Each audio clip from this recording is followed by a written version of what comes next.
It's going to be hard, but we will get through it, he mumbled, and kissed his forehead.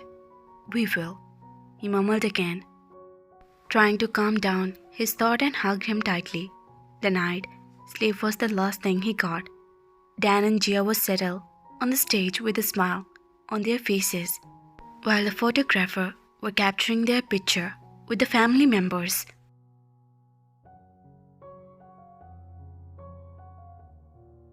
Jungkook was holding Ain in his one arm and wrapped the other hand around Taeyoung's waist as they posed. Jin, come, take picture with us, Gia said. Yeah, he said, and his eyes automatically to find Namjoon. But he couldn't spot him. I'm coming, he said, and stepped down for the stage.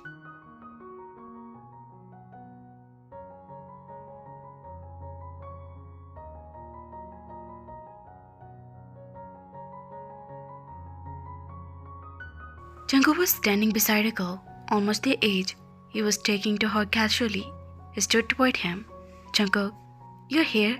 I was looking for you, they said, pretending he didn't saw the girl, and kissed on his cheeks, leaving the mark.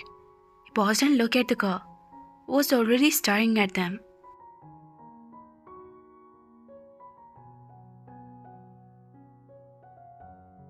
The Taeyong, meet Annie.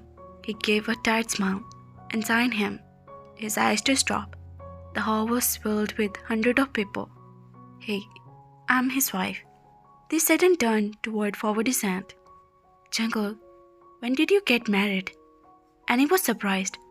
Good to see you, Taeyong. He smiled.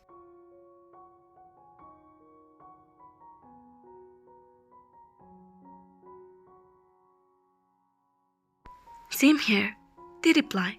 Annie, I'm sorry, but I have to take my husband with me for pictures, he said. Yeah, sure, and he smiled. See you, they said and dragged Jungkook with himself.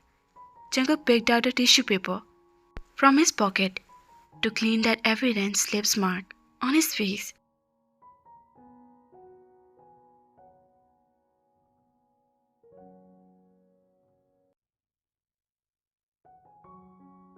Don't you dare, they narrowed his eyes at him. What? You won't clean it? Why? He asked in disbelief. Because I wanted that, he shrugged. They tried to act a little sensible. Just look around how many people are present there. He rubbed the tissue paper on his cheeks.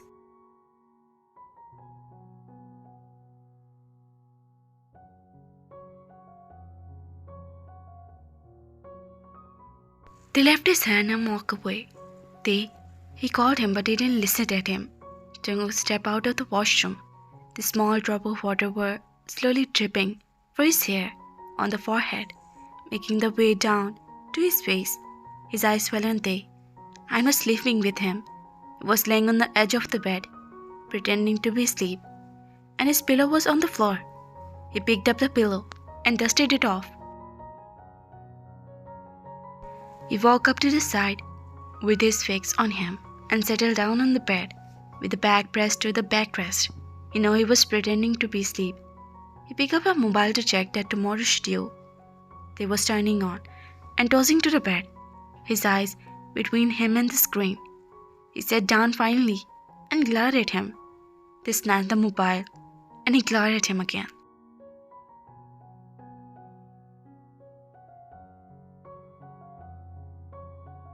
You're sleeping on the couch today, he started.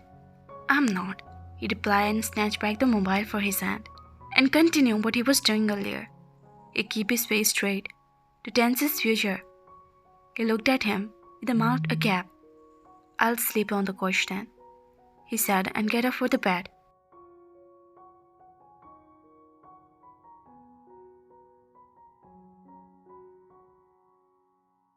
Sure, he replied. His blood was boiled. They threw a cushion toward him, which he dodged without even looking at his direction. He stomped his foot on the floor and walked up to the couch with his pillow and comforter. They settled down on the couch and covered himself. Jungkook looked up at the screen and smiled mischievously. He put down the mobile on the nightstand and went toward him.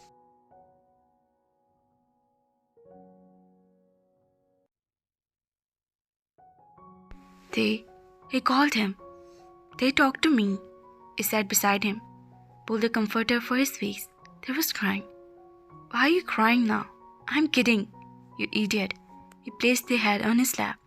You don't love me anymore, he said. You're talking nonsense. You know how much I love you.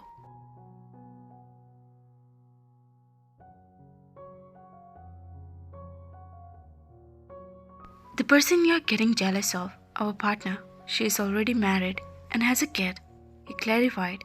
He stopped crying and looked at him. I wasn't jealous. I know it's only me who bear you. Uh-huh. He raised an eyebrows at his eye. He wiped his tear. Don't you trust me? He questioned.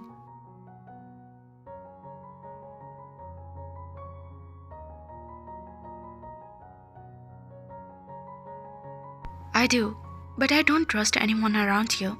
You are so precious to take a chance on. They pulled his cheeks and rubbed his nose against his. His lips were stretched into a smile. You're mine, he said. I'm yours. He lay down on the couch and pulled his body over his.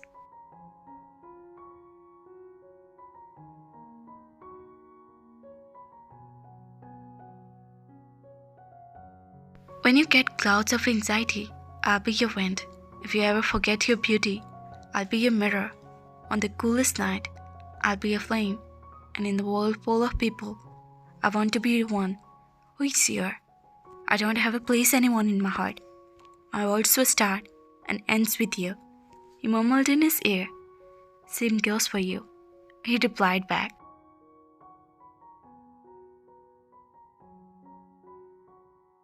You're such a thief, he added mischievously. They bit his shoulder. He yelped. Wildcat, why did you call me a thief? When did I steal ever? They narrowed his eyes. My heart, didn't you? He said huskily. A smile would creep across their face. You have a way with your words. They hugged him.